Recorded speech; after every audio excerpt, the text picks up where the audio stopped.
Assalamualaikum warahmatullahi wabarakatuh.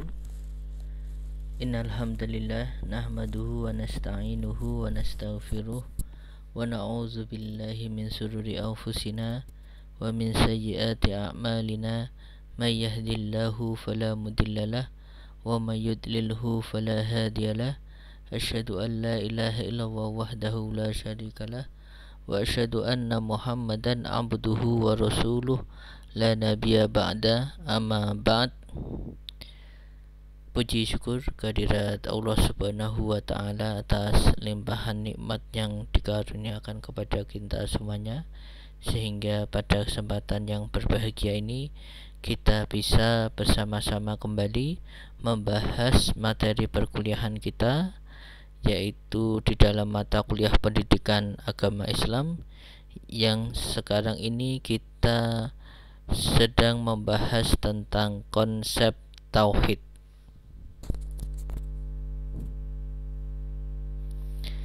Sebagai awalan, saudaraku yang berbahagia, mari kita bersama-sama simak video berikut di bawah ini melalui link YouTube yang tersedia.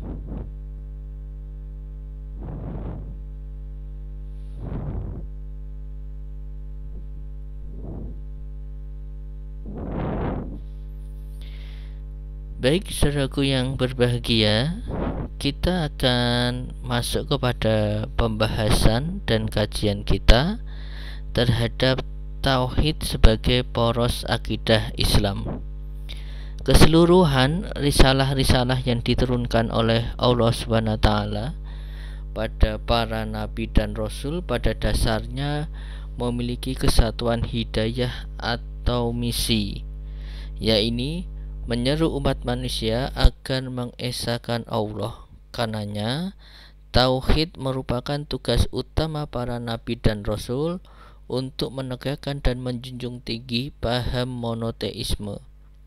Hal ini sudah tercermin dalam beberapa ayat yang merekam inti tugas para nabi dan rasul tersebut. Dari keseluruhan dakwah para nabi dan rasul, semuanya mengarah pada penegakan poros tauhid sebagai acuan utama kehidupan.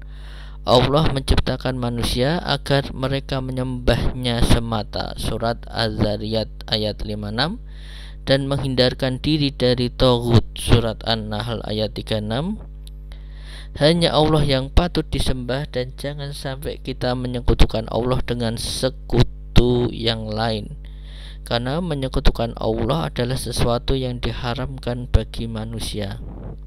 Inilah tauhid, merupakan perintah Allah yang tertinggi dan terpenting, dibuktikan oleh kenyataan adanya janji Allah untuk mengampuni dosa kecuali syirik.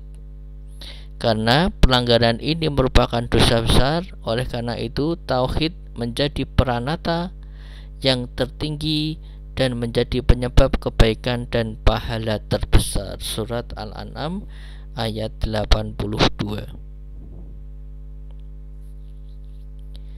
Makna kalimat syahadat secara tradisional dan dalam ungkapan yang sederhana, tauhid adalah keyakinan dan kesaksian bahwa tiada Tuhan selain Allah, la ilaha illallah. Kalimat ini merupakan lambang tauhid. Kalimat yang biasa disebut kalimat tauhid, kalimat yang agung ini terdiri dari dua makna. Yang pertama, la ilah atau makna nafi, negasi, yang berarti peniadaan semua ketuhanan selain hanya kepada Allah. Yang kedua, illallah atau makna isbat, yang berarti pernyataan bahwa ketuhanan itu semata-mata hanya untuk Allah Subhanahu wa taala.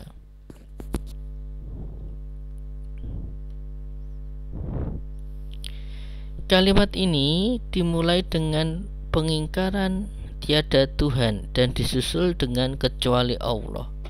Pencari kebenaran akan menemui kebenaran itu apabila dia berusaha menyingkirkan terlebih dahulu segala macam ide, teori, dan data yang ada di benaknya, persis seperti yang dilakukan oleh para pengucap syahadat tersebut.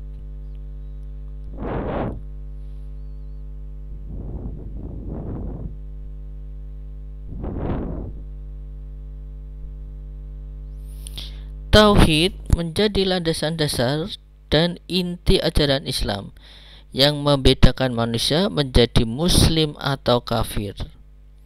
Maka tauhid adalah merupakan pengetahuan, kesaksian, keyakinan dan keimanan manusia terhadap keesaan Tuhan dengan segala sifat kesempurnaan dan keesaannya, diikuti dengan keyakinan bahwa Dia tidak berpasangan, sempurna tiada tara, penyandang atribut ketuhanan dan kekuasaan mutlak atas seluruh makhluk.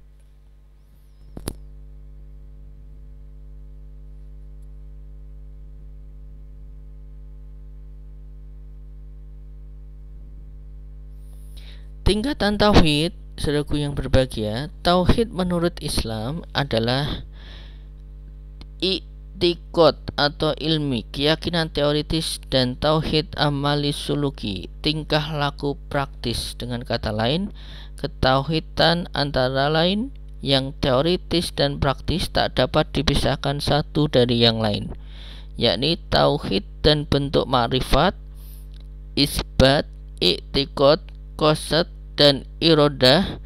Dan ini semuanya tercermin dalam 4 tingkatan atau tahapan tauhid.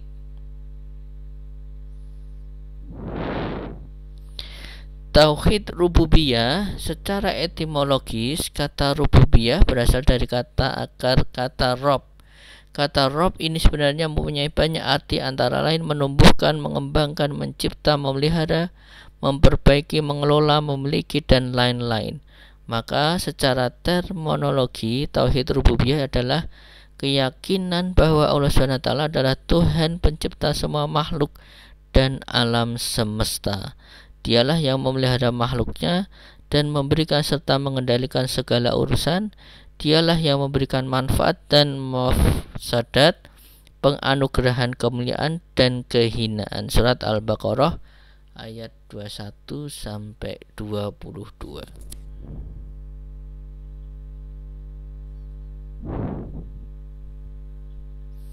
Kemudian berbicara tentang tauhid mulkiyah, kata mulkiyah berasal dari kata akar kata malaka. Isim fa'ilnya dapat dibaca dengan 2 macam cara. Malik dan huruf mim dibaca panjang, berarti yang memiliki. Malik dengan huruf mim dibaca pendek, yang menguasai. Syekh Ahmad Mustafa Al-Maroghi dalam kitab tafsirnya menjelaskan bahwa kata Malik dengan huruf mim panjang berarti yang memiliki adalah lebih sempit maknanya daripada kata Malik dengan huruf mim pendek berarti yang menguasai, karena memiliki belum tentu menguasai, sedangkan menguasai sudah barang tentu juga memiliki. Tauhid mulkiyah terekam dalam ayat Al-Quran sebagai berikut di dalam surat Al-Baqarah ayat 107.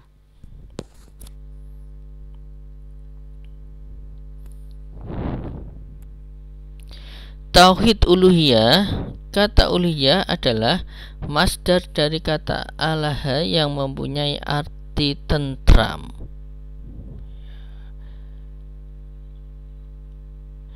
Dan dalil dari tauhid uluhiyah adalah surat At-Toha ayat 14. Sesungguhnya aku ini adalah Allah, tiada Tuhan selain Allah, maka sembahlah aku dan dirikanlah sholat untuk mengingatku.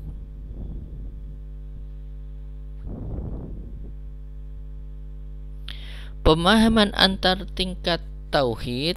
Untuk memahami keterkaitan keempat tingkatan tauhid di atas, maka berlaku 2 teori atau dalil, yaitu dalil at-talazum, kemestian, artinya bahwa seseorang yang meyakini tauhid rububiyah semestinya ia meyakini tauhid mulkiyah, dan meyakini tauhid mulkiyah sudah semestinya meyakini tauhid uluhiyah, dan meyakini tauhid uluhiyah juga semestinya meyakini tauhid ubudiyah. Dengan kata lain, Tauhid ubudiyah adalah konsekuensi dari tauhid uluhiyah. Tauhid uluhiyah adalah konsekuensi dari tauhid mulkiyah, dan tauhid mulkiyah adalah konsekuensi dari tauhid rububiyah.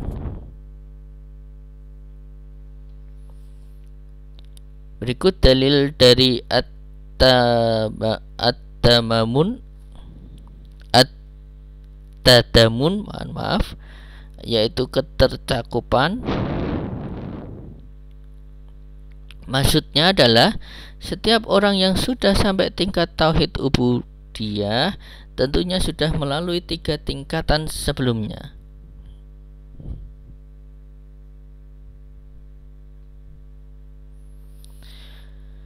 Baik saudaraku yang berbahagia, inilah yang harus kita fahami, bahwasanya apabila kita sudah bertauhid, maka perintah yang pertama diajarkan adalah perintah menjauhi syirik kepada Allah Subhanahu wa ta'ala.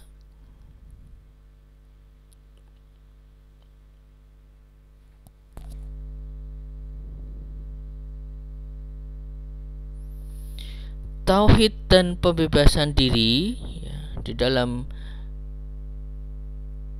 penjelasan yang disampaikan oleh Huston Smith pernah menyinggung permasalahan bahwa keengganan manusia untuk menerima kebenaran ialah antara lain karena sikap menutup diri dari yang timbul dari refleks agnostik atau keengganan untuk tahu tentang kebenaran yang diperkirakan justru akan lebih tinggi nilainya daripada apa yang sudah ada pada kita. Padahal kalau saja kita membuka diri untuk kebenaran itu, maka mungkin kita akan memperoleh kebaikan dan energi yang kita perlukan. Halangan kita menerima kebenaran adalah keangkuhan kita sendiri dan belenggu yang kita ciptakan untuk diri kita sendiri.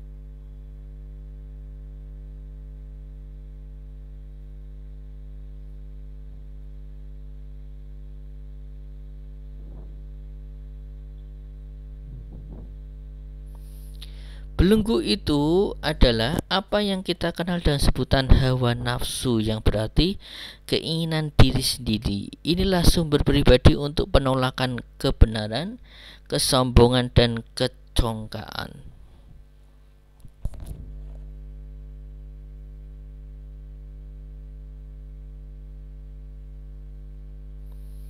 Bentuk-bentuk syirik kepada Allah dalam Al-Quran banyak sekali macamnya yang dijelaskan di dalam Al-Quran. Salah satunya di dalam surat Az-Zumar ayat 3.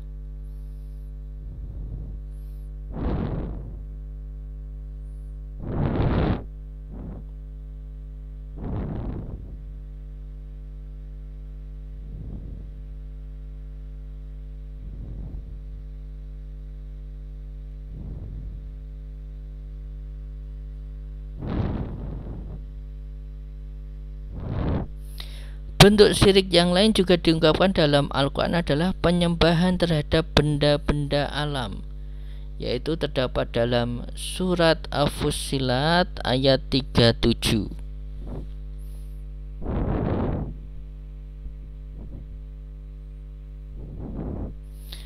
Bentuk syirik yang lain dikecam oleh Al-Quran adalah bahwa Allah mempunyai anak laki-laki atau perempuan. Kaum Arab jahiliyah mengaku bahwa Allah mempunyai anak perempuan, sedang agama Nasrani mengajarkan bahwa Allah mempunyai anak laki-laki seperti firman Allah di dalam surat An-Nahl ayat 57.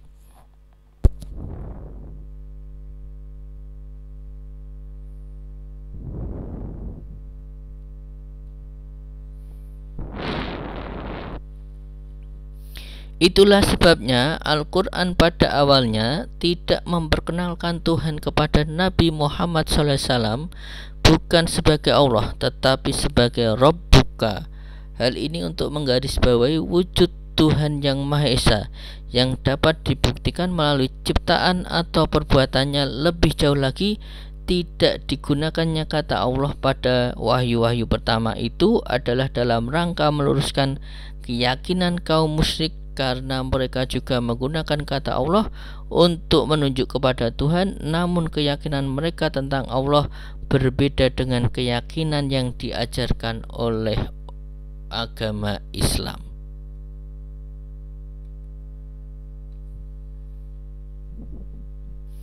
Terima kasih penjelasan pada konsep tauhid, semoga bermanfaat bagi kita. Akhirul kalam, billahi taufiq wal hidayah. Wassalamualaikum warahmatullahi wabarakatuh.